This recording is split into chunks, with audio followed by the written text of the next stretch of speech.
So good day, ma'am. Good day, everyone. So I am Anna Rose Amambak, and my topic is all about the 10 principles of competency-based training and characteristics of the competency-based training.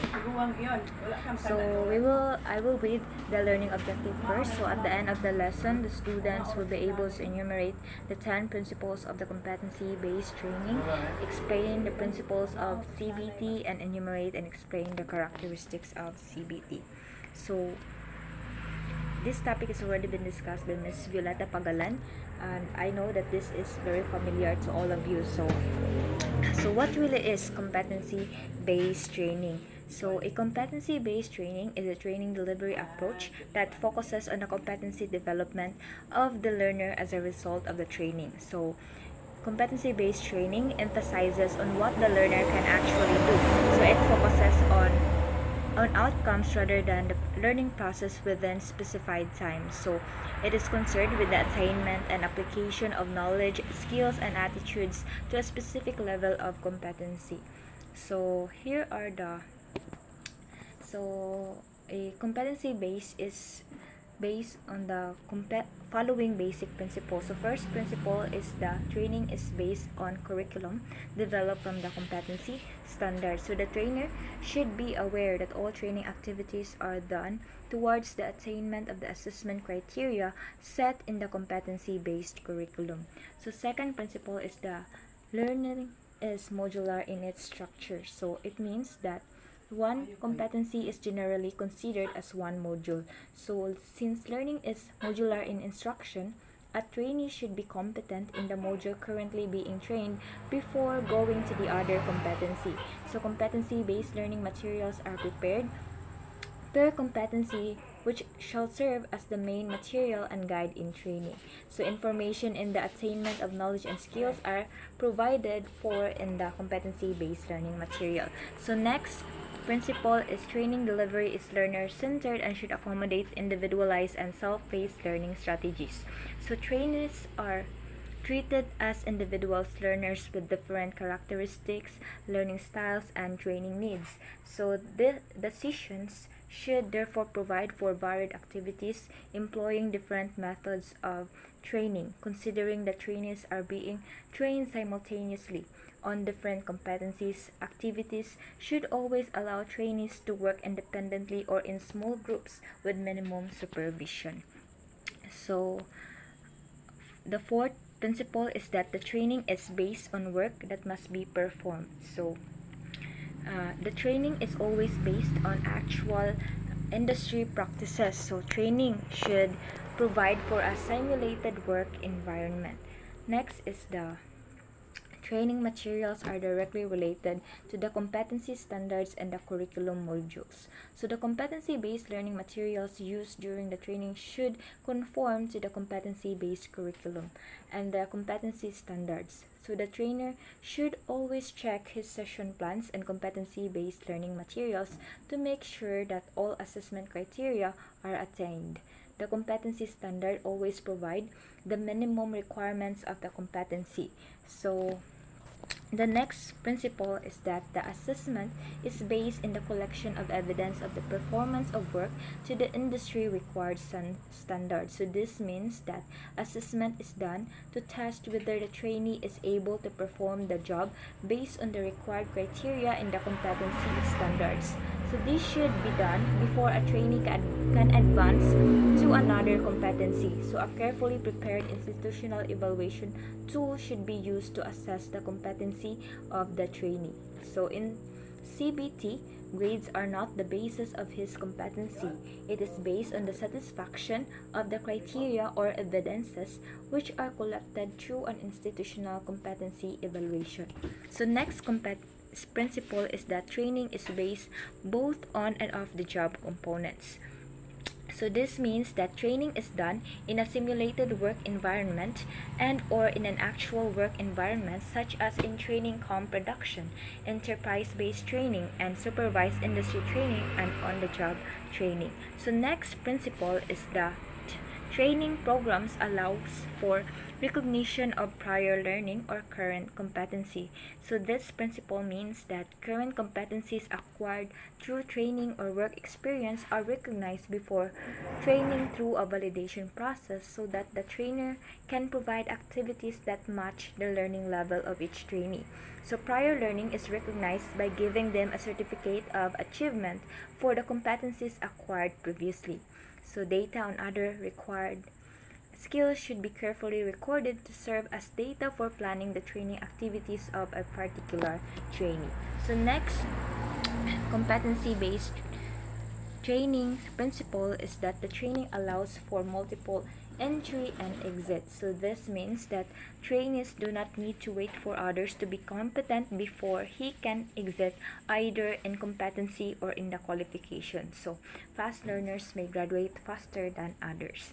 So the last principle in competency-based training is that training programs are registered with the UTPRAS, or also known as that Unified TVET Program Registration and Accreditation System. So UTPRAS registration assures that the quality of training is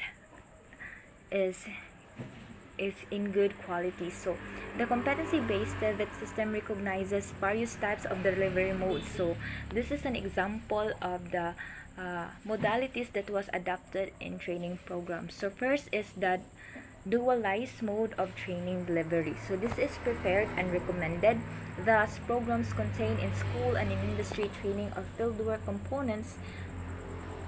Details can be referred to the dual training system implementing rules and regulation. So next modality is that modular or self-paced learning. So this is a competency-based training modality wherein the trainee is allowed to progress at his own pace.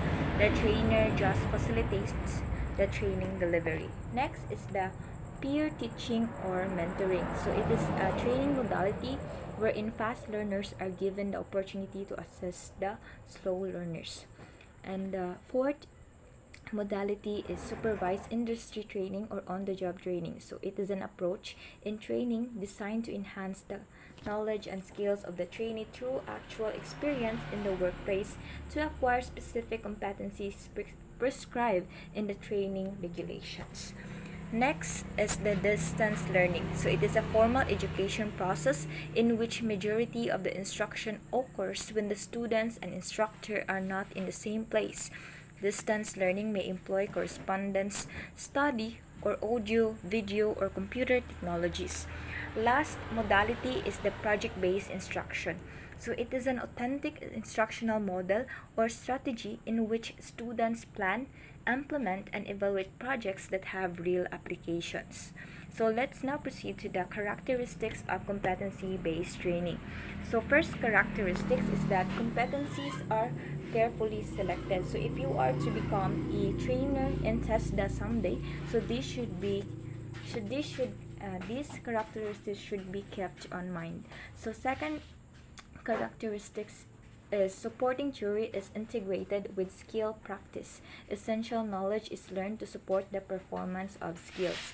Next is that the detailed training materials are keyed to the competencies to be achieved and are designed to support the acquisition of knowledge and skill. Next is characteristic is methods of instruction involve mastery learning. The premise that all participants can master the required knowledge or skill provided sufficient time and appropriate training methods are used. Next is the participants' knowledge and skills are assessed as they enter the program, and those with satisfactory knowledge and skills may bypass training or competencies already attained. So next characteristics is learning should be self-paced. Flexible training approaches including large group methods, small group activities, and individual study are essential components. Next is a variety of support materials including print, audiovisual, and simulation keyed to the skills being mastered are used. Next is satisfactory completion of training is based on achievement of all specified competencies. So let's now proceed on the implications of using competency-based training.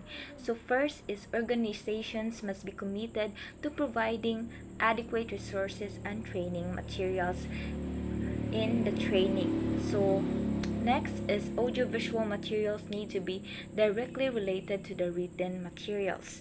Next, training activities need to match the objectives. Continuous participant interaction and feedback must take place.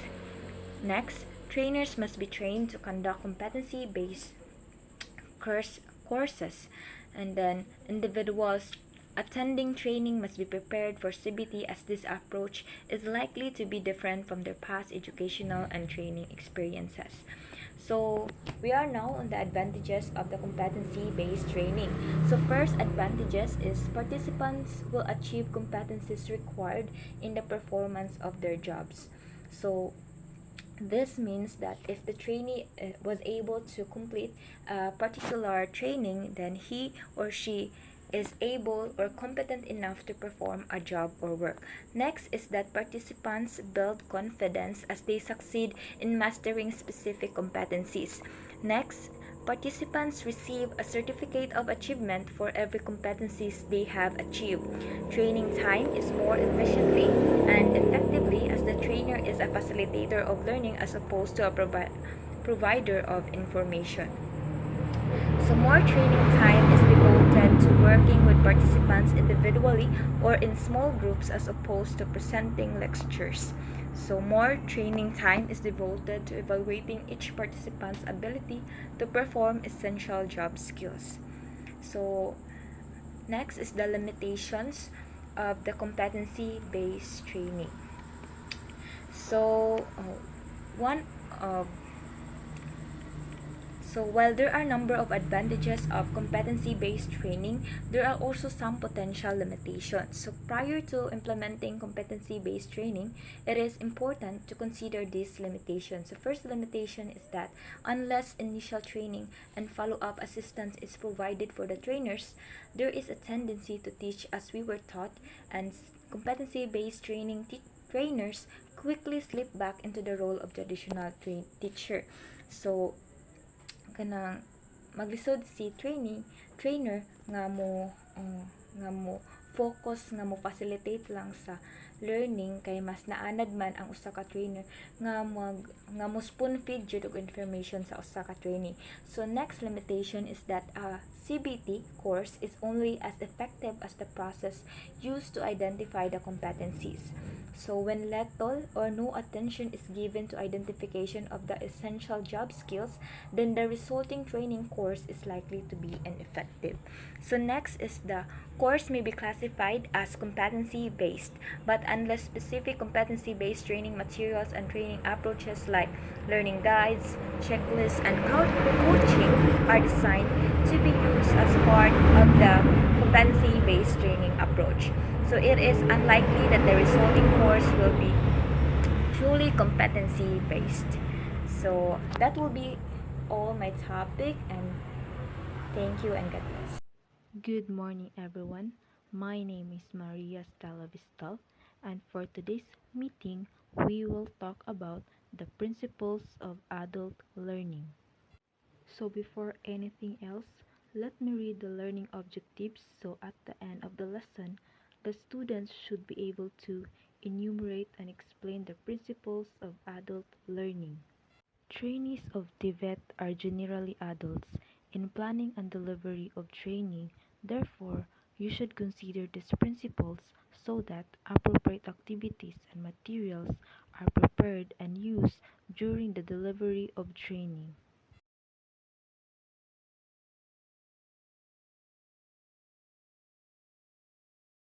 So here are the key characteristics of adult learning. First is relevant. Adult learners prefer content that is directly applicable to their lives, work, or goals. They are motivated when they see the immediate relevance of what they are learning. Second is task-oriented. Adults appreciate learning that is practical and focused on achieving specific objectives or tasks. They are often goal-oriented and prefer learning activities that help them accomplish these goals efficiently.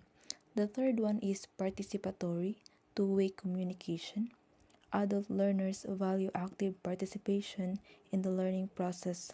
They thrive in environments where there is a two-way communication, allowing them to contribute, ask questions, and engage with the material and fellow learners. The fourth one is friendly, controlled stress, positive feedback. Adult learners learn best in environments that are supportive, encouraging, and low stress. Positive feedback and encouragement foster a sense of motivation and confidence, enhancing the learning experience. Varied demonstrations, case studies, role play, not just lectures. Adults prefer diverse instructional methods that cater to different learning styles and preferences. This can include demonstrations, case studies, role plays, group discussion, and hands on activities rather than just traditional lectures. The last one is experience or built on past experience. They prefer learning activities that acknowledge and build upon their existing knowledge and skills. Relating new information to their past experiences enhances understanding and retention. These characteristics are based on the following 8 principles of adult learning, Sullivan 1995. First, learning is most productive when the student is ready to learn. Although motivation is internal, it is up to the trainer to create a climate that will nurture motivation. So, learning is most productive when the learner is mentally and emotionally prepared to absorb new information. While motivation is internal, the trainer plays a crucial role in creating a supportive environment that nurtures this motivation. So the second one is learning is most effective when it builds on what the student already knows or has experienced. Effective learning builds upon what the learner already knows or has experienced. Acknowledging and leveraging existing knowledge and experiences enhances comprehension and retention of new information. So the third one is learning is most effective when students are aware of what they need to learn. Clear communication of learning objectives helps students understand what they need to learn, guiding their focus and efforts towards achieving specific goals. So the fourth one is to be effective, feedback should be immediate, positive, and non-judgmental. Incorporating diverse training methods and techniques caters to different learning styles and preferences, making the learning process more engaging and effective. So the next one is opportunities to practice skills initially in controlled or simulated situation. Example, through role play or use of anatomic models are essential for skill acquisition and for development of skill competency. Providing opportunities for learners to practice skills in controlled or simulated settings such as role-playing or using models is crucial for skill acquisition and competency development. So the next one is repetition is necessary to become competent or proficient in a skill. Repetition is essential for achieving proficiency in a skill. Regular practice and reinforcement solidify learning and improve skill competency over time. So the next one is the more realistic the learning situation, the more effective the learning. Learning is most effective when the training environment closely mirrors real world situations. Realistic scenarios enhance understanding and prepare learners to apply their knowledge and skills in practical settings. So, the last one is to be effective, feedback should be immediate, positive, and non judgmental. Feedback should be immediate, positive, and non-judgmental to facilitate learning. Constructive feedback helps learners identify areas for improvement and reinforces positive behaviors and achievement. Training delivery is based on different principles of education and training. As a trainer, should have a clear understanding of these principles and the characteristics of your trainee so that you can provide activities most appropriate to them. Integrating these principles of education and training should make your training more efficient and most effective. That would be all. Thank you for listening. So good afternoon, everyone. I am the second reporter. So today I will discuss the delivery plan. So before we start our discussion, what is delivery plan? So so delivery plan is a CBT and a learner-centered and a learner-based approach to training. The delivery should, however, be well-prepared and well.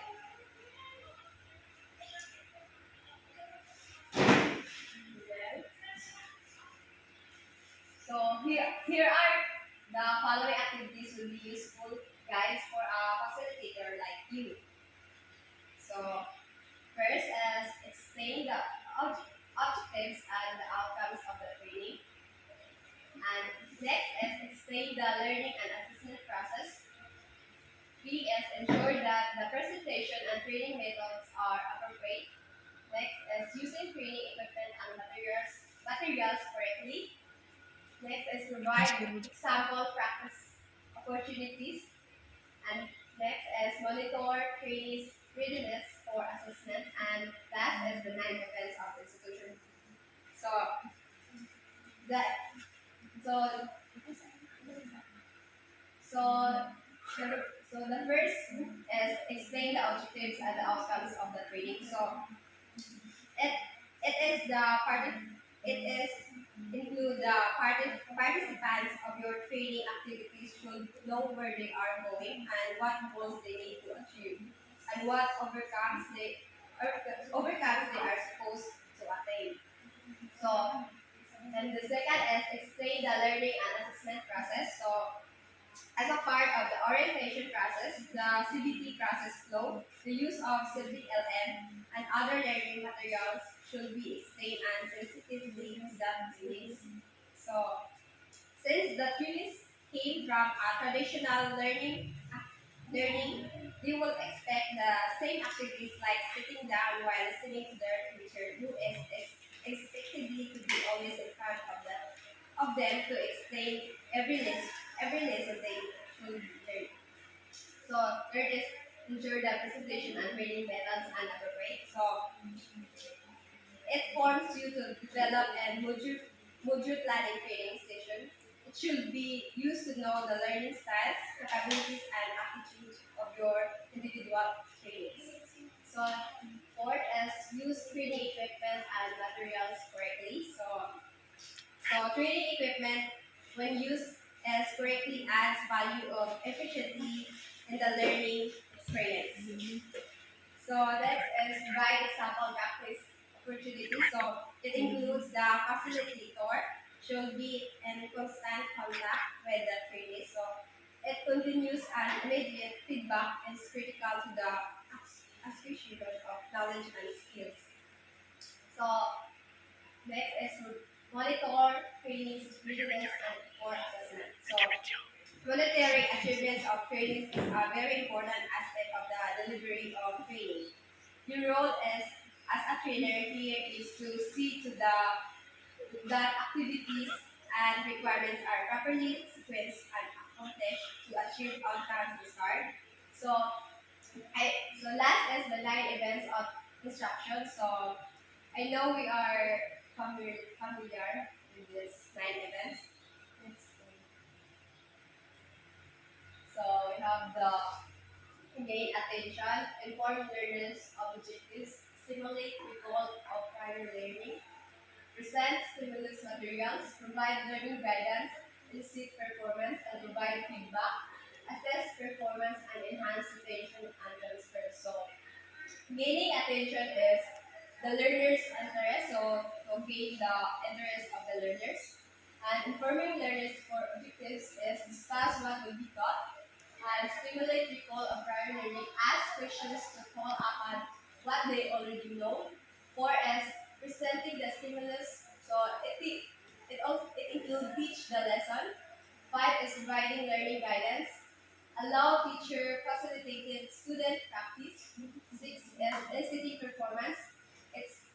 have learner complete a task on what was taught. 7 is providing feedback. Let learner know how they did on the task. 8 is assessing performance. Evaluate learner and acknowledge what was taught. And lastly is enhancing retention and transfer. So it provides actively to help learners to remember what was taught.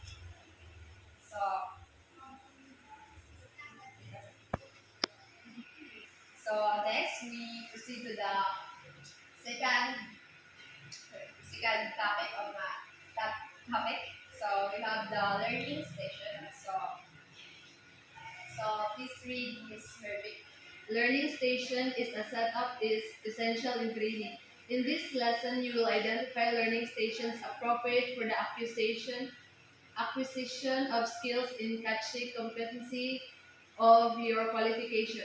Learning station setup will depend on the skills to be practiced and the activities to be performed.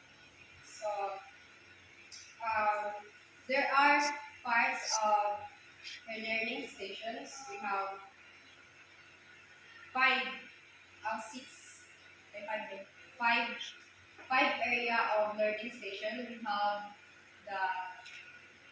the reading area. So reading area is it includes the reading modules to acquire knowledge. For example, will only lead to CDLM or table answers which are located in the components of your workshop, such as learning resources area, the computer area, and also provide additional learning materials which can be searched from the internet or a part of your e-learning materials. So, aring makita ang mga sample is cookery, magluto-luto, then ICT, computer, then next is the simulators. So please read this word. Norton, 1987, believes that participants in a competency-based training course should learn in an environment that duplicates or simulates the workplace. Richards, 1985, in writing about performance testing, indicates that assessment of skills requires tasks using simulations, modules, and role plays, or work samples performing actual tasks under controlled condition in either a laboratory or a job setting. So also it includes the CARE 1990 in a study of a business and industry found that the best approach of training involved learner-centered instruction using print, instructional technology, and simulation. So it includes Norton and Richards and Delper. Then next is learning simulators. So it also called mock-ups. Mock-ups. Mock-ups. This learning station should closely or model the equipment and materials that are usually in work area you should need to be set up so as they provide actual practice of skills within a competency. So the number of simulators or mock-ups will depend on the number of machines used and your qualification on trainees methodology level they develop. So next is the role play area. This role play area should mimic the actual work area as in a restaurant. The essential parts and workstations arrangements should be a prime consideration in setting up the role play area. So the role play areas is the most not be the setup of whole restaurant by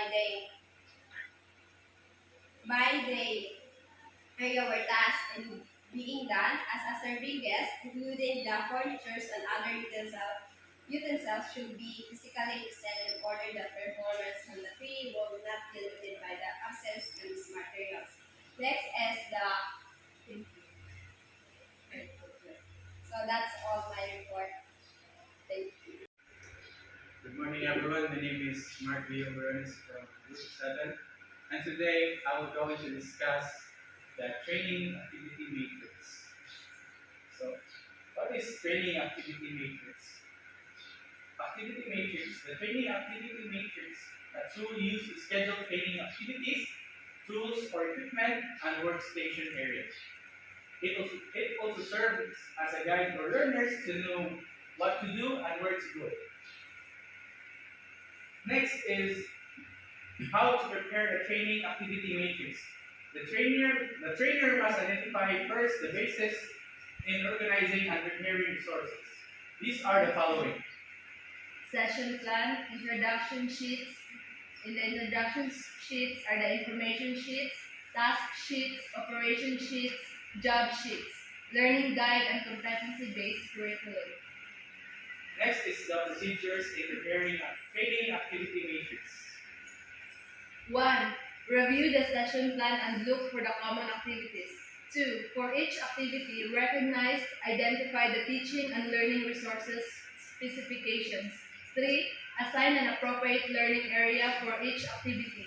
4. List teaching learning resources to use for each activity. Ensure that variety of materials will be given to the fit one's learning style. 5th, finalize and review the training activity matrix. Thank you, Ms. Navarez. Proper scheduling and management is the answer for the use of limited equipment. The trainer should therefore schedule training activities based on both current competencies of trainers and the availability of training resources, making sure that no training is idle. The following training activity matrix is recommended to schedule and monitor the use of the facilities and resources. This training activity matrix should work hand in hand with your session plan. The session plan is a plan for the whole qualifications and for trainees with different learning styles, while the training activity matrix is a daily plan which will show the activity of each trainee. Next, can we read Ms. Belgi?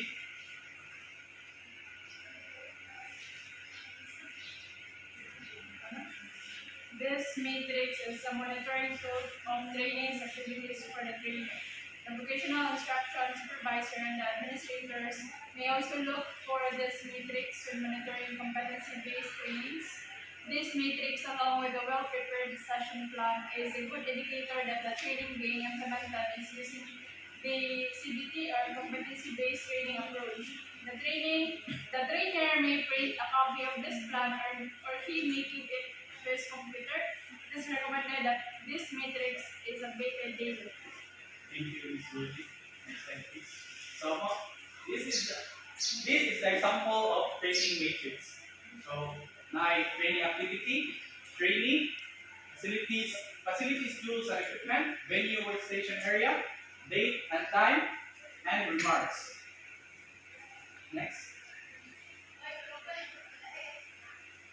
So these are the guidelines in making the training activity matrix. First, write the training activities for session based on training needs and on trainees' chosen competency. Next, based on the instructional sheet needed in activity, job sheet, task sheet, and information sheet, list down the facility, tools, and equipment needed for the activity. The inventory for training supplies, tools, equipments, and facilities is very useful in planning for the activities of trainees in a class. Next is instructional sheet number should be specific. Next, trainees should not be crowding in a workstation area. Limit the number of trainees to 5 and below per workstation learning area. Next, ensure full utilization of equipment work area. Avoid limited number of equipment to be idle to prevent crowding of trainees. Next, date and time of use should be specified. Next, remarks should be made on the activity of each trainee. This will be your guide in planning for the activities of your trainees the next session.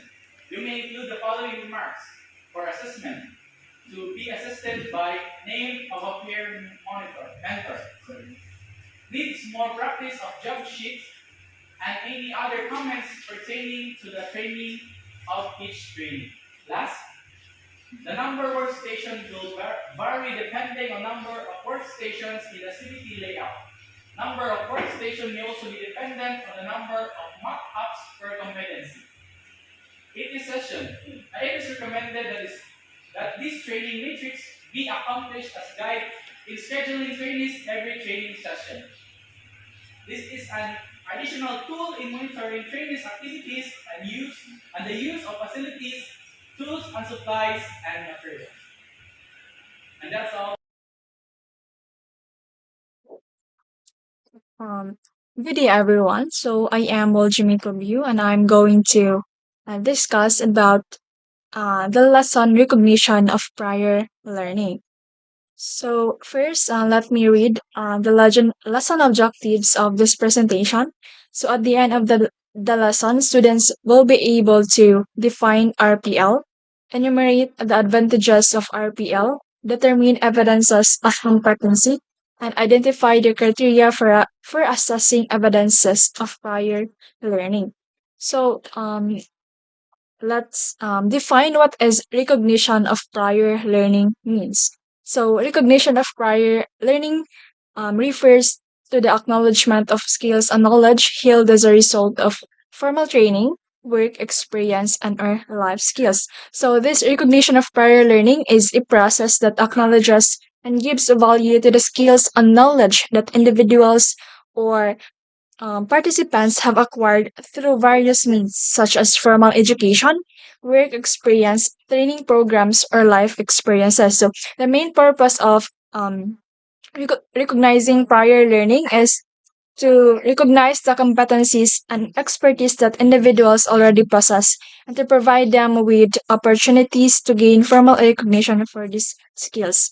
So, recognition of prior learning or experience is a form of assessment used to determine whether a person has achieved through informal or formal learning and experience the required competence for entry and or credit in a recognized course or a training program.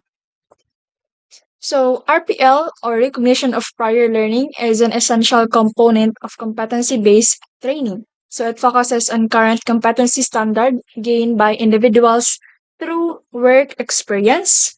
So, it includes skills, knowledge, and abilities developed in various job roles, project, and tasks. So, those experiences that we acquire through working. So, next is life experience. So, includes volunteering activities, personal and interest, hobbies, travel, and personal challenges. So, next is formal training obtained through formal education, of course, and training programs, includes qualification certificates, courses, and workshops completed in academic institutions.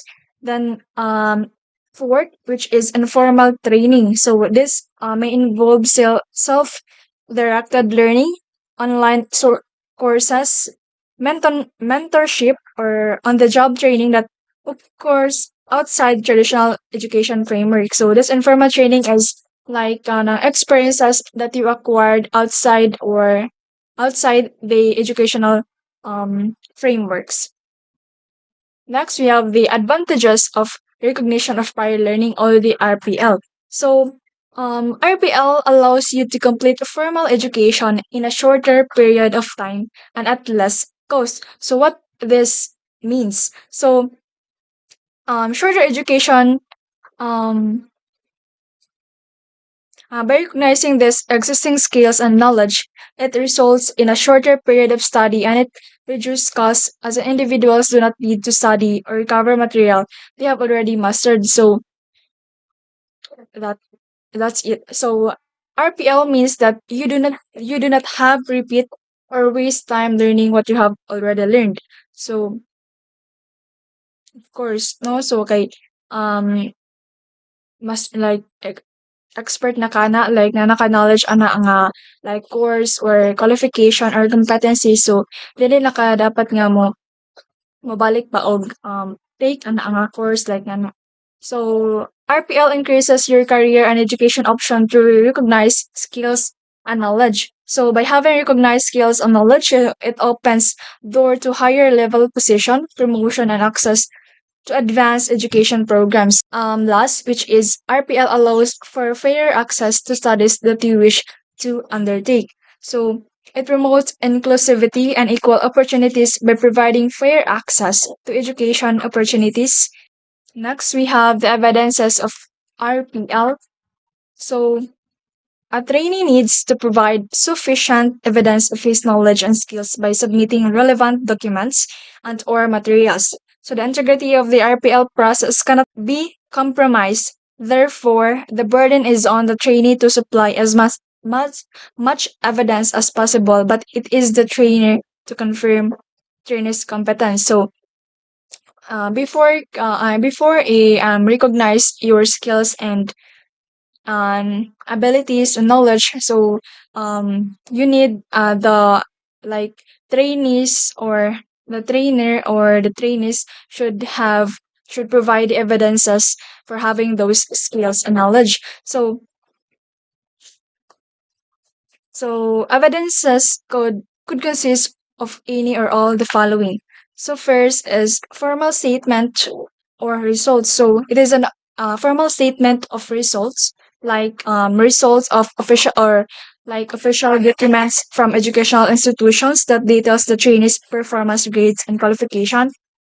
Next, examples of work or resources which you have produced, like work projects, reports, or other materials created by the trainee that showcase your skills and capabilities.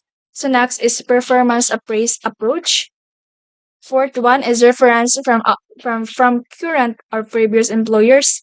So um testimonials or reference from your employers, no? So unsa ilang istorya about nimo. Then position description or job role. So the job responsibilities, the task, and the rules demonstrate of trainee. So unsa imong unsa imong role or imong position or sa like sa work nimo. So details of formal training seminars, conferences, and workshops you have attended, which are relevant to this qualification. Certificates of participation, achievements, award letters of commendations. So like kanang mga um certificates nga imong nadawat ano, so manay mga mapakita nga nakay anang skills and knowledge about niya competencies. Then videotapes, tape recordings, and or photographs of work activities. So, mga visual evidence as nga makita sa like nag-interview nimo so ug nang gusto sila ganang evidences jud. So, specific details of work and or participation in projects. So, written testimonials from managers or colleagues, written validation from workplace supervisor, and lastly, documented workplace demonstration. So, let us now proceed to the RPL assessment. So the process includes an assessment of skills and knowledge against the elements and performance criteria of the relevant unit. Trainees' competence will be assessed against the following 6 criteria. First is the authenticity. So does the trainee have evidence of his skills and knowledge? So does ang trainee ba daw is nga ba siya mga kanang evidences about his skills and knowledge? So it include formal qualifications, position descriptions, references, and any other material to support the claim. So the evidence must be authenticated by the appropriate authority. So if their skills and knowledge genuine and valid, so including formal, like ato na, mga formal qualifications, mga certificates, mga awards, nga nagpakita nga na sila'y kanang they acquire those competencies. So next we have the currency. So are the skills and knowledge used in the workforce now? So whether the skills and knowledge possessed by the trainee are currently relevant and applicable in the workplace that they applied for or kana iyang gitrabahoan karon. So ensuring up to date and are in line with the current requirements. So next we have the quality. Are the skills and knowledge at the standard appropriate for current requirements as per competency standard? So whether the trainee skills and knowledge meet the standard of quality required for specific competency standard. So, kanang na-meet ba sa trainee ang kanang quality nga ilang gipangita sa usa ka applicants or participants. Then relevance are the skills and knowledge relevant to the particular qualification. Transferability are the skills and knowledge gained elsewhere relevant to the particular qualification. Then lastly, we have validity. Can the applicant demonstrate a skill required for the course? So whether like maka-demonstrate ba or makabuat ba ang kana nga trainee sa iyang giingon nga skills and abilities niya. So this may be necessary for practical units. Then we have the perceived benefits of RPL for participants. Unsa mga benefits nga makuha sa mga participants and recognizing their prior learning. So first is formal recognition of work and life skills. So provides participants with official acknowledgement, of course.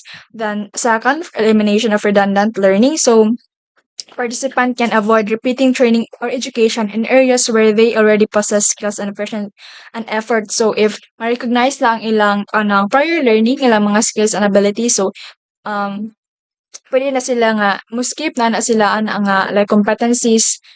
Then next we have reduction in time spent in college. So pwede na sila dili na sila mo take kanang college ay nga course. Then next is boosted self-esteem. So it can boost participants' confidence and motivate them to pursue further educational and career opportunities. So next we have lastly more rapid access to higher paid and higher status jobs. So enables participants to demonstrate their expertise. So it opens the door to higher paying and prestigious job opportunities based on skills and expertise they expertise recognized. So and that's it. So next we have the perceived benefits of training institutions. So first is avoid wasting resources on training students who already possess relevant skills and experience. So dili na sila mo take paan nga course if nga students is kanang ni-possess na nga mga skills.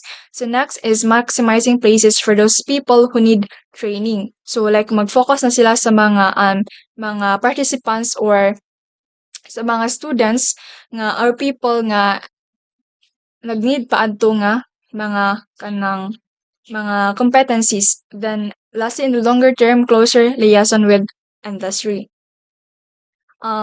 Next we have the perceived benefits for employers. So speedier training of employees, so allows employer to identify and fill skip gaps in their workforce quickly. So next is continuity of staff, more effective and efficient use of skills in the industry, resulting in an balance between labor supply and demand. So lastly, we have employee study leave requirements and time away from the workplace being kept to a minimum. So, and in conclusion, so recognition of prior learning is essential as it streamlines education and training by recognizing individuals' existing skills and knowledge. So it enhances career prospects, empower individuals, and align education with industry needs. That's all. Thank you.